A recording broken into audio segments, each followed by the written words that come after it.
Commander Zilthor stood on the bridge of the Eternal Dominance, his four eyes fixed on the blue planet slowly rotating on the main display. His scales shimmered with satisfaction as he reviewed the data streaming across his personal screen. After 3 months of travel, the expeditionary fleet had finally reached their destination. Sol 3, a primitive world on the outer edges of the galaxy. Commander, the initial scans are complete, announced Science Officer Kraylan, her voice carrying the usual musical tone of the Vexani species. The results are unusual. Zilthor turned his long neck toward her station. Explain. Kraylan's mandibles clicked nervously. Sir, the planet registers as a Class 3 death world. The database has only 17 other worlds in that category, and none of them harbor life beyond basic microorganisms. A ripple of surprise moved through the bridge crew. Class 3 death worlds were legendary nightmares in concorded space. They were planets where everything seemed designed to kill anything that tried to live there. Violent weather, deadly radiation, aggressive microbial life, extreme temperature variations, and toxic atmospheres made them completely uninhabitable. Yet we detected radio signals, Zilthor said, his voice steady. Confirm the planet classification. Kraylan worked at her console for several minutes, her claws dancing across the controls. Finally, she looked up, her eyes wide with confusion. Confirmed, Commander. Sol 3 is definitely a Class 2 death world. Gravity is 15% above standard. Atmospheric oxygen levels are dangerously high, creating massive fire risks. The planet experiences violent electrical storms, destructive wind patterns, seismic activity, and temperature variations that swing 50 degrees in a single day-night cycle. The oceans contain salt that would dehydrate most known species. The land masses are covered with aggressive plant life that produces toxic compounds. And the fauna, she paused, scrolling through data. Commander, the predator-to-prey ratio is completely wrong. There are apex predators everywhere. Yet something built those radio towers, Zilthor mused. Show me the inhabitants. The main screen shifted to show images captured by long-range scanners. Bipedal creatures walked on 2 legs with only 4 limbs total. They had soft skin with no natural armor, no claws, no venomous fangs, no protective scales. Their eyes faced forward like predators, but their bodies looked weak and fragile. These are the dominant species? Asked Tactical Officer Brentok, his skepticism obvious. They look like prey animals. Apparently not, Kraylan replied. They're called humans, according to the translation matrix. They've spread across every landmass on the planet.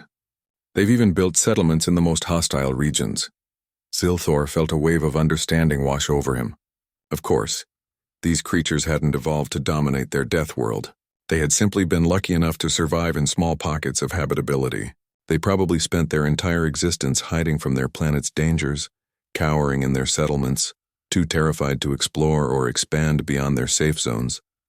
That explained everything. A weak species that somehow stumbled into basic technology while living in constant fear.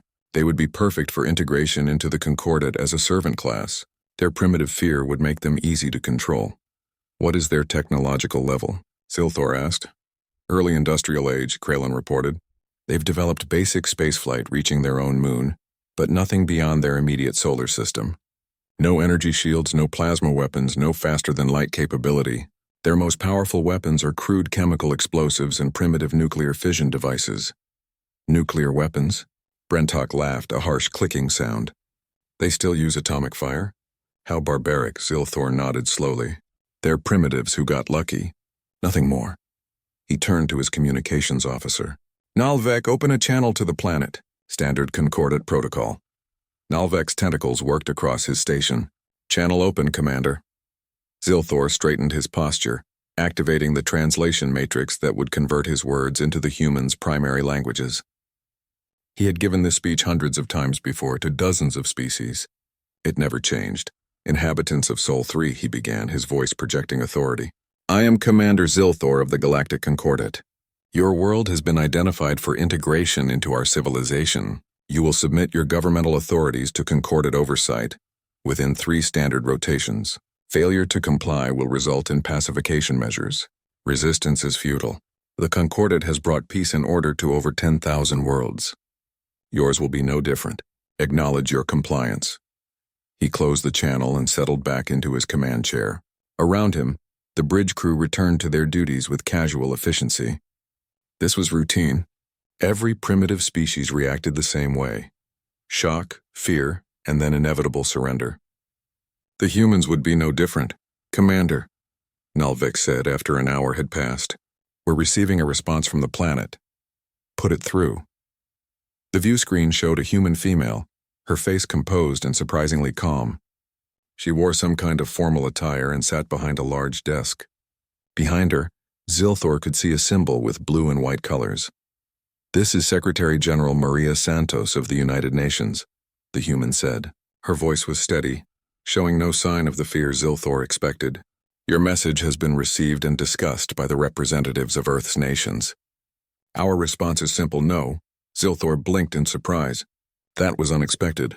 We are not interested in integration, the human continued. We are not interested in submission. Earth is our home and we will defend it. We suggest you leave our solar system immediately. Any hostile action will be met with force. The transmission ended. Silence filled the bridge. Zilthor's scales flushed red with embarrassment and anger. Around him, his crew stared at the blank screen in disbelief. They refused? Brentok said, his voice filled with shock. But they're primitives. They have no defense against our fleet.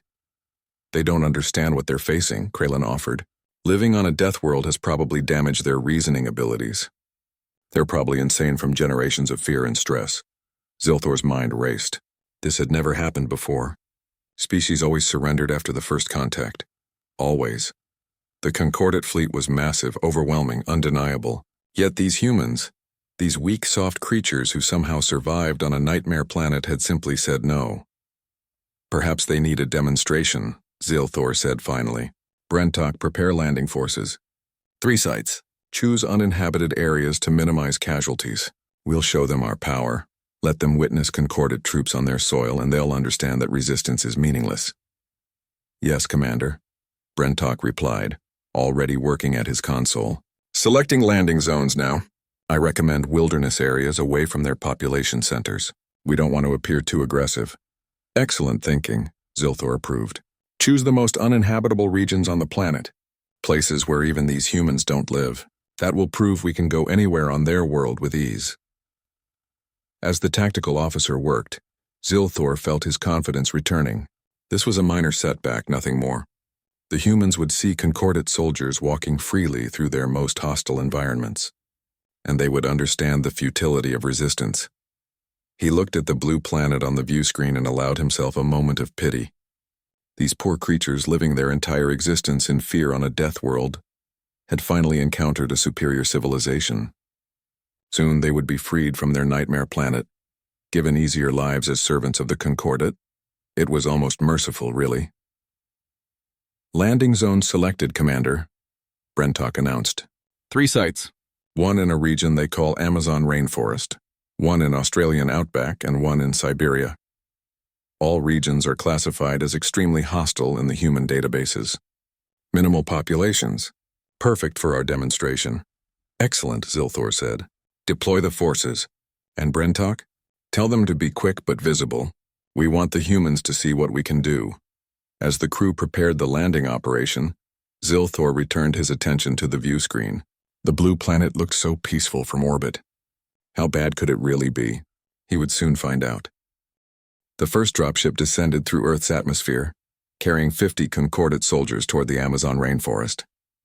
Squad leader Threnzik watched the green landscape approaching through the viewport, feeling confident in his environmental suit and plasma rifle. He had participated in 43 planetary pacifications. This would be 44. Temperature readings are higher than expected, reported the pilot. Humidity at 97%. Air pressure within acceptable range. Acknowledged, Threnzik replied. Proceed with landing. The dropship settled into a clearing beside a slow-moving river. The rear ramp lowered, and Threnzik led his squad out into the Earth environment for the first time. Immediately, he noticed something wrong. The heat was oppressive, like walking into an oven. His suit's cooling system activated automatically, struggling to maintain comfortable temperature. Spread out, he ordered. Standard patrol formation. Remember, we're here to be seen. Make yourselves visible. The squad moved into the jungle, their boots squelching in the muddy ground. Threnzik had expected a barren wasteland, maybe some struggling plants. Instead, life exploded around them, Massive trees stretched hundreds of feet into the air, their branches creating a thick canopy that blocked the sun. Vines hung everywhere. The air itself seemed alive with sound, buzzing, chirping, howling, screeching. "Sir," movement in the trees, reported Soldier Caxlon, raising his rifle. Something small and brown swung through the branches above them. Then another. Soon dozens of creatures were moving through the canopy, watching the alien soldiers with curious eyes. "Just local wildlife," Threnzik said. "Ignore them. Keep moving." That's when the first soldier screamed. Threnzik spun around to see Caxlon rolling on the ground, clawing at his arm. The soldier's environmental suit had a small tear, and through it thousands of tiny insects were pouring inside. They were biting, stinging, injecting something that made Caxlon's skin swell and turn purple. "Medical! Now!" Threnzik shouted, rushing to help. He tried to brush the insects away, but they clung to Caxlon's skin with impossible grip. More soldiers rushed over trying to help, but Caxlon's screams were becoming weaker. His body was going into shock. "What are these things?" demanded one soldier, staring at the insects with horror. "Scanning," another soldier said, activating his analysis tool. "They're called bullet ants. Their sting is rated as the most painful in the planet's insect kingdom.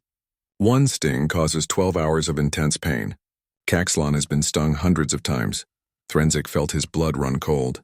Hundreds of stings. Caxlon would be in agony for days, possibly weeks. And this was just an insect, a tiny creature no bigger than his smallest claw. "Get him back to the dropship," Threnzik ordered. "Someone contact the commander. We need extraction protocols," but things only got worse. As they tried to carry Caxlon back to the ship, another soldier brushed against a bright yellow frog sitting on a leaf. The soldier laughed at first, amused by the small, colorful creature. Then his hand started to tingle. Within seconds, the tingling became burning. The soldier's hand went numb, then his arm, then his chest. "Poison!" The soldier gasped, falling to his knees. "Can't breathe." The analysis showed the frog's skin secreted a toxin strong enough to kill 10 adult Vexani. One touch, one small, pretty frog. Across the planet in the Australian outback, the second landing force was having their own nightmare. The heat here was different from the Amazon. It was dry, brutal, and relentless. The sun beat down like a hammer, and the temperature inside the environmental suits climbed despite maximum cooling. "Spread out and patrol," ordered squad leader Vixtara. "This looks easy enough. Just red dirt and rocks." They had been walking for only 20 minutes when Soldier Braytok spotted something moving in the distance. "Contact," he reported. "Large creature approaching." Through the heat waves, a massive bird strutted toward them. It stood taller than any of the soldiers, with powerful legs and sharp claws. Its head had a bright blue and red pattern, and its eyes fixed on the soldiers with unmistakable aggression. "It's just a bird," Vixtara said. Warning shots to scare it away. They fired plasma bolts into the air. The bird didn't flinch. Instead, it lowered its head and charged. What happened next would be reviewed in disbelief by Concordat Command for years afterward. The bird, identified as a cassowary, attacked with horrifying speed and violence. Its powerful legs kicked out and razor-sharp claws tore through environmental suits like paper. Soldiers scattered in panic as the bird chased them, attacking anything that moved. 3 soldiers were severely wounded before they finally brought the creature down with concentrated fire. But the damage was done. The squad's morale was shattered. They had been attacked by a bird. A single flightless bird had nearly killed multiple trained soldiers. "Pull back to the dropship," Vixtara ordered, her voice shaking. "We need better weapons. Better armor. Something." As they retreated, another soldier stepped near a pile of rocks. The rocks moved. A long brown shape uncoiled, revealing a snake nearly 6 feet long. It struck faster than anyone could react, biting the soldier's leg. The fangs penetrated the environmental suit with ease. "Snake bite," someone shouted. "Get the anti-venom." "We don't have anti-venom for this planet's species," the medic replied frantically. "I don't even know what kind of snake that is."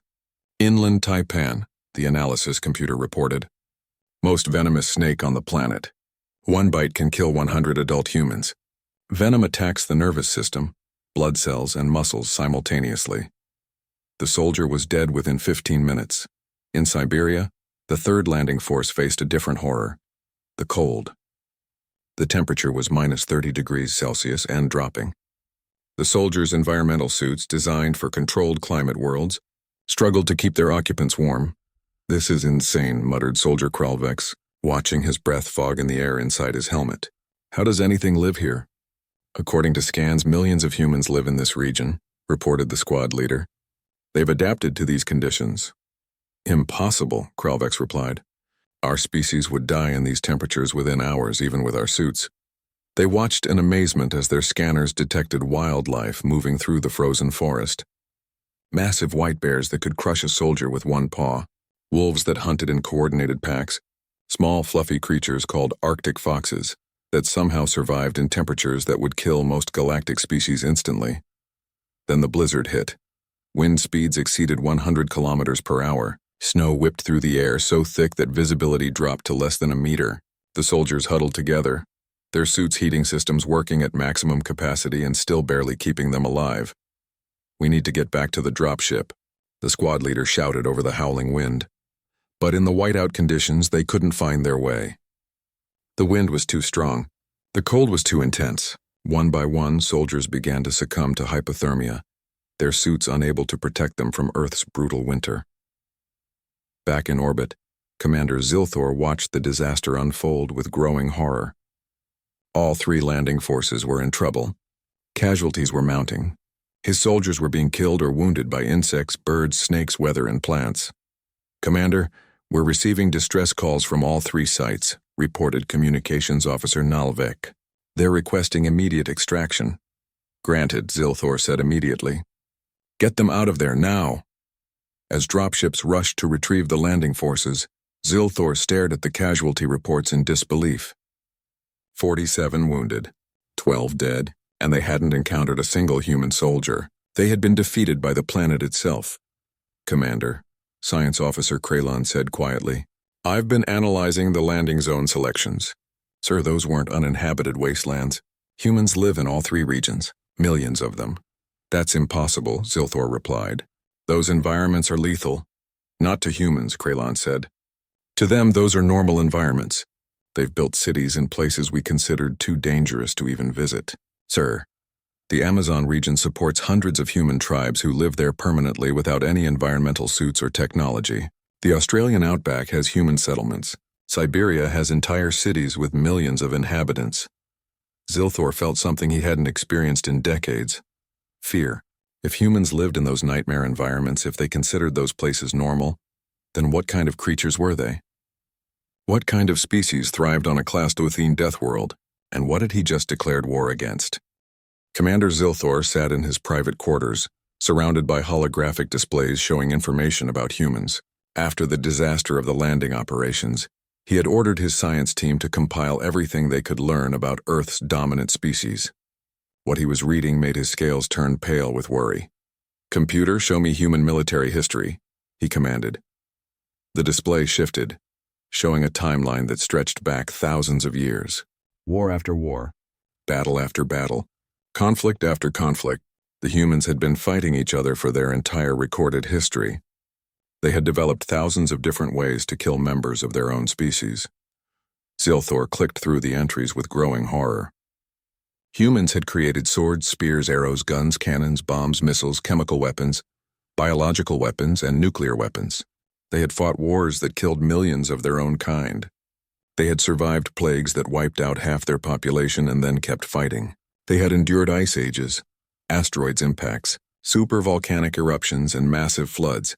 And through it all, they had never stopped advancing, never stopped reproducing, never stopped spreading across their deadly planet. "Computer, show me human physical capabilities," Zilthor said, his voice shaking slightly. The display showed anatomical data that seemed impossible. Humans could run for hours without stopping. A trait called persistence hunting that allowed them to chase prey until it collapsed from exhaustion. They could survive for weeks without food and days without water. Their bodies could heal from injuries that would kill most species. They could adapt to almost any environment given time, their bodies physically changing to match their surroundings. Most disturbing was their pain tolerance. Humans had something called adrenaline that allowed them to ignore injuries that should incapacitate them. There were documented cases of humans continuing to fight with broken bones, severe burns, and massive blood loss. Some humans had even survived having metal rods driven through their skulls. "Computer," Zilthor said quietly, Show me human entertainment. This was what finally broke him. Humans considered violence entertaining. They created stories about war and conflict. They played games that simulated combat. They competed in physical contests where they deliberately hurt each other for fun. They had sports where the entire point was to injure the opponent. They had even domesticated wolves, apex predators from their planet, and turned them into loyal companions called dogs. They lived with creatures that could kill them, treating them as family members. A chime interrupted his thoughts. "Commander, we have a situation," reported Tactical Officer Brentok. "Human military forces are mobilizing globally. They're moving toward strategic positions." Zilthor rushed back to the bridge. The main display showed Earth's surface with markers indicating human military movements. Thousands of locations were lighting up as armies, navies, and air forces moved into position. "Are they attacking each other?" Zilthor asked hopefully. "No, sir," Brentok replied. "They're positioning to defend against us. Sir, the humans are uniting. All of their nations are coordinating their forces." "That's impossible," Zilthor said. "They've been fighting each other for thousands of years. Why would they suddenly cooperate?" Science Officer Kralon looked up from her station. "Because we're a common enemy, Commander. Human psychology shows strong in-group loyalty. When faced with external threats, they may fight amongst themselves, but they unite against outsiders." As if to confirm her words, a transmission came from Earth. This time, it wasn't from a government official. It showed a human male in military uniform, standing in what appeared to be a command center.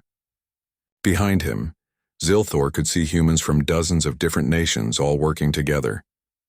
"This is General James Chen, speaking on behalf of the United Earth Defense Command," the human said. His voice was calm, but his eyes were hard. "You have violated our sovereign territory. You have attempted to intimidate us. You have threatened our home. This was a mistake." The general leaned forward, staring directly into the camera. "We are giving you one chance to leave peacefully. Withdraw from our solar system within 24 hours, or we will consider ourselves at war. And I promise you, Commander Zilthor, you do not want to go to war with humanity." The transmission ended. "He used my name," Zilthor said, surprised. "How did he know my name?" "They must have intercepted our communications," Nalvek replied. "Sir, that means they've already begun analyzing our technology." Brentok straightened at his station. "Commander, I'm detecting launches from the planet's surface. Multiple projectiles heading toward the fleet. Evasive action," Zilthor ordered. "Return fire! Destroy those missiles!" The Concordat fleet's weapon systems activated, shooting down the incoming human missiles with ease. Plasma weapons vaporized the primitive rockets long before they reached any ships. But more missiles kept coming. Hundreds of them, launched from sites all over the planet. "They're wasting their resources," Brentok said. "Those missiles can't penetrate our shields." But Zilthor noticed something odd. The missiles weren't trying to hit the ships. They were exploding in specific patterns around the fleet, creating clouds of debris and radiation. "What are they doing?" he wondered aloud. "Sir!" Kralon shouted. "Those explosions are interfering with our sensors. They're creating blind spots in our detection grid." Before Zilthor could respond, alarms blared across the bridge. 3 human spacecraft, primitive shuttles that shouldn't have been capable of reaching orbital altitude, suddenly appeared from behind the debris clouds. They were moving fast, accelerating beyond what should have been safe for their crews. "Impossible!" Brentok exclaimed. "Those ships are pulling 15 G-forces. The pilots should be dead." "Humans can withstand higher G-forces than most species," Kralon reported. "And they're wearing pressure suits that help them survive even more." The human ships weren't attacking with weapons. They were ramming. Moving at incredible speeds, they slammed into Concordat vessels, sacrificing themselves to damage the larger ships. Shields flickered and failed under the kinetic impacts. Hull plating cracked. "Systems went offline. They're insane," Nalvek shouted. "They're killing themselves just to damage our ships." "No," Zilthor said quietly, understanding dawning on him. "They're trading their lives for tactical advantage. Each ship they damage is one less ship we can use against them." More human attacks followed. Fighter jets, primitive aircraft that couldn't possibly survive in space, were launched on ballistic trajectories. They fired their weapons at Concordat ships, doing minimal damage but forcing the fleet to respond, to waste ammunition, to divide their attention. Then the real horror began. Concordant Marines attempted to board a human military base to establish a ground presence. They expected resistance, but nothing prepared them for what they encountered. Human soldiers didn't retreat when wounded. They didn't surrender when outnumbered. They fought with a ferocity that seemed impossible. When their guns ran out of ammunition, they used knives. When their knives broke, they used their hands. When they were too injured to fight, they detonated explosives, taking Concordant soldiers with them. One human soldier, shot 3 times and bleeding heavily, crawled across the ground to a control panel and activated a base self-destruct sequence. The entire facility exploded, killing everyone inside, human and alien alike. The soldier's final words, recorded by Concordant equipment, were simply, "Worth it." "What kind of species does this?" Threnzik asked over the command channel, his voice filled with horror. "They're killing themselves just to take us with them." Zilthor watched the tactical displays with growing dread. Every engagement told the same story. Humans didn't fight to survive. They fought to win. They valued victory over their own lives. They would sacrifice anything, endure anything to defeat their enemy, and they were learning.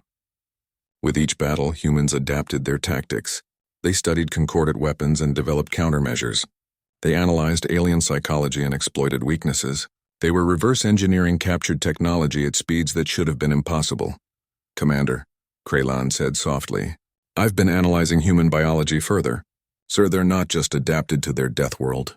They're the result of millions of years of evolution in the most hostile environment in the known galaxy. Every other species evolved on safe worlds where cooperation and peace were survival traits.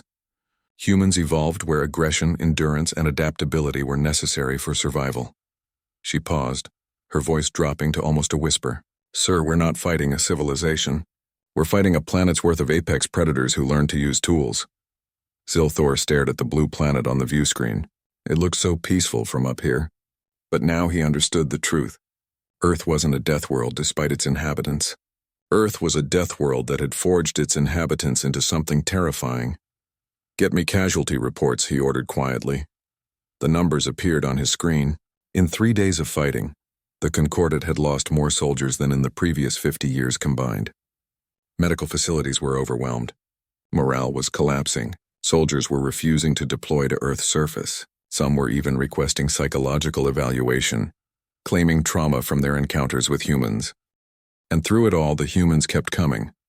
Relentless, fearless, unstoppable. Zilthor finally understood what Jenner the Command Council gathered in the briefing room aboard the Eternal Dominance. Commander Zilthor looked around at his senior officers, seeing the same exhaustion and fear in their eyes that he felt in his hearts. They had been at war with humanity for 2 weeks, and the situation was deteriorating rapidly. "Status report," Zilthor commanded, his voice weary. Tactical Officer Brentok stood, his movement stiff with stress. "Current casualties stand at 32% of our ground forces, 15% of our naval personnel. We've lost 7 ships to human attacks with 12 more damaged beyond field repair. Medical facilities are at 140% capacity. Psychological services report that 60% of soldiers who've engaged humans directly are showing symptoms of combat trauma."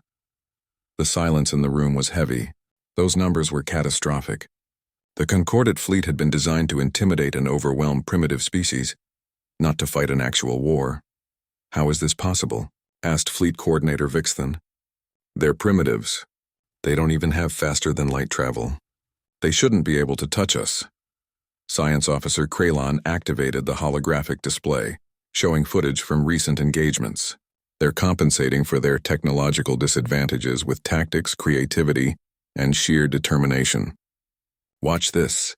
The display showed a Concordant patrol vessel being attacked by a human fighter jet. The jet was ancient by galactic standards, barely capable of reaching low orbit. But as they watched, the human pilot pushed the aircraft far beyond its design limits. When the jet's weapons ran out, the pilot didn't retreat. Instead, he aimed his aircraft directly at the Concordant ship and ejected at the last second, turning his jet into a missile. The pilot survived the ejection, Kraylan noted.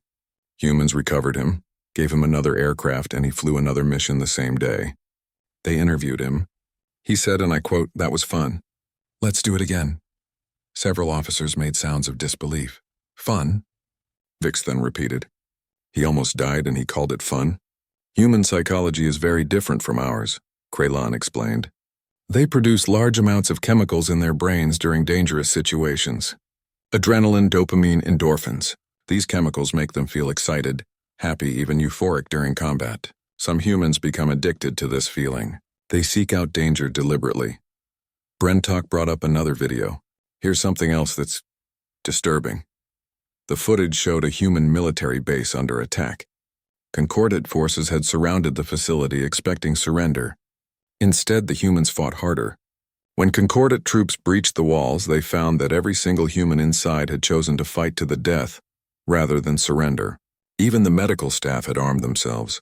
Even the cooks and administrative workers had joined the battle. No one surrendered, Brentok said quietly. Not one human. They all chose death over capture. Why? Demanded Vixthan. We were offering them humane treatment. We weren't going to kill them. That's not how humans see it, Kralon replied. To them, surrender means failure. Their culture values freedom above survival. They have a saying, give me liberty or give me death. They mean it literally. Zilthor felt sick. How could they defeat an enemy that refused to surrender? How could they intimidate a species that laughed in the face of death? Show them the worst part, he said quietly. Kralon hesitated, then brought up new footage. This showed captured Concordate soldiers. The humans had treated them well, given them medical care, food, and shelter. But they had also given them access to human information networks. These soldiers, Kralon explained, watched human entertainment. They studied human history, and now they're refusing to fight. One video showed a Concordate soldier being interviewed by his commanding officer after being exchanged in a prisoner swap. The soldier's eyes were haunted, his scales pale. I watched their videos, the soldier said. Their movies, their shows, their history. Sir, do you know what humans do for fun? They climb mountains that can kill them. They jump from aircraft for entertainment. They swim with predators. They participate in fights where they hit each other until someone can't continue, and people cheer. They have races where they run until their bodies physically break down. They create sports where serious injury is expected and accepted. The soldier leaned closer to the camera, and that's what they do for enjoyment. Their actual military training is designed to break them down mentally and physically, and then rebuild them into even more dangerous versions of themselves. Sir, we can't beat them. We just can't. The video ended. Zilthor looked around the room at his officers' faces. They all understood now. They had picked a fight with the wrong species.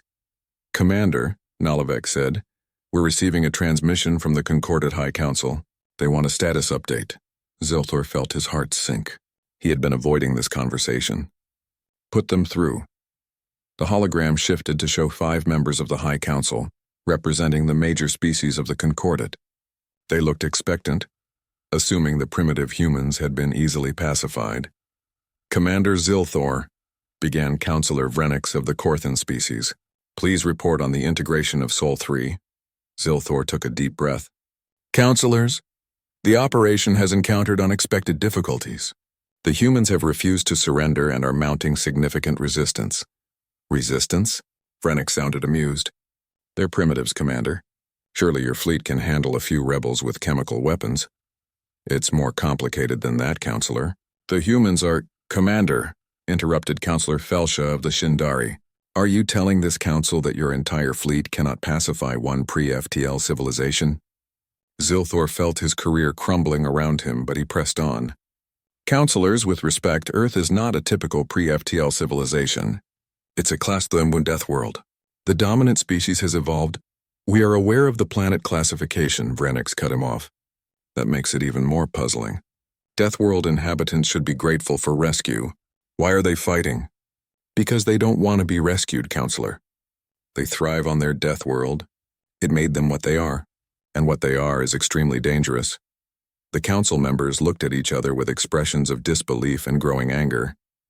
Commander, Felsha said coldly, you will complete the pacification of Sol 3 within 1 standard week, or you will be relieved of command.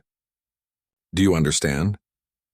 Yes, Counselor, Zilthor replied quietly. The transmission ended. Brentok stood immediately. Commander, if we're going to complete this in a week, we'll need to commit to total orbital bombardment. Complete destruction of their cities. We're talking about billions of casualties. I'm aware, Zilthor said heavily. Sir, that would be genocide, Kralon said softly. The Concordate has never committed genocide. It goes against everything we stand for. Then what do you suggest? Zilthor demanded, his frustration boiling over. We can't beat them in ground combat. We can't break their morale. They won't surrender. They're learning our technology faster than should be possible. What other option do we have? The room fell silent. Then Vixen spoke up. We could withdraw. Everyone turned to stare at him. Withdraw? Brentok repeated. Abandon the operation? Think about it, Vixthon said. We've lost a third of our forces. Morale is broken. The humans are getting stronger every day. If we stay, we'll eventually lose the entire fleet. But if we withdraw now, we can regroup, report to the High Council with accurate information about what humans really are, and let them decide how to proceed. The High Council will see withdrawal as failure, Zilthor said. I'll be executed for cowardice. Better you than the entire fleet, Vixthon replied bluntly. Sir, we're going to lose if we stay. At least withdrawal saves the ships and crew. Zilthor looked at each of his officers in turn.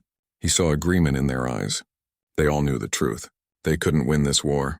Prepare the fleet for withdrawal, he said finally. We leave within the hour.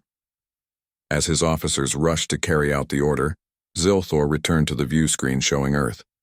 The blue planet had seemed so harmless 2 weeks ago. Now he knew better. Earth wasn't just a death world. It was a forge that had created the most dangerous species in the galaxy, and he had been the fool who awakened them to the existence of the wider universe. The Concordat fleet began its withdrawal from Earth's solar system under cover of darkness, running silent to avoid further human attacks. Commander Zilthor stood on the bridge of the Eternal Dominance, watching the blue planet shrink on the view screen. He felt a mixture of relief and shame. Relief that his surviving crew would live. Shame that he had failed so completely. Sir, we're receiving multiple transmissions from the planet, reported Communications Officer Nalvek. The humans are broadcasting on all frequencies. What are they saying? Zilthor asked. They're celebrating, Nalvek replied, his voice hollow. They're calling it Victory Day. They're having parties in their streets. They're singing songs. Sir, they're happy that we're leaving. Of course they were. The humans had done what no other species in Concordat history had managed. They had forced a superior military force to retreat. They had won their independence through sheer determination and violence. Any signs of pursuit? Zilthor asked Tactical Officer Brentok. Negative, Commander. The humans seem content to let us leave, though. Brentok paused, checking his displays. Sir, human spacecraft are approaching our damaged vessels. The ones we had to leave behind because they couldn't make FTL. Are they destroying them? Zilthor asked. No, sir. They're salvaging them. They're taking every piece of our technology they can recover. Zilthor felt his blood run cold. The humans were already studying Concordat technology. How long would it take them to understand it? How long before they developed their own versions? Given their demonstrated ability to learn and adapt, probably not long at all. Commander, Science Officer Kralon said quietly, I've been running projections. If humans develop FTL capability based on our technology, they could reach Concordat space within 3 to 5 years. That's impossible, Vixthon protested. It took our species 200 years to develop FTL after discovering the basic principles. Human development doesn't follow normal patterns, Kralon replied. They progress faster when facing challenges. Competition drives them. Necessity drives them. Now that they know FTL is possible, now that they have examples to study, they'll work day and night until they achieve it.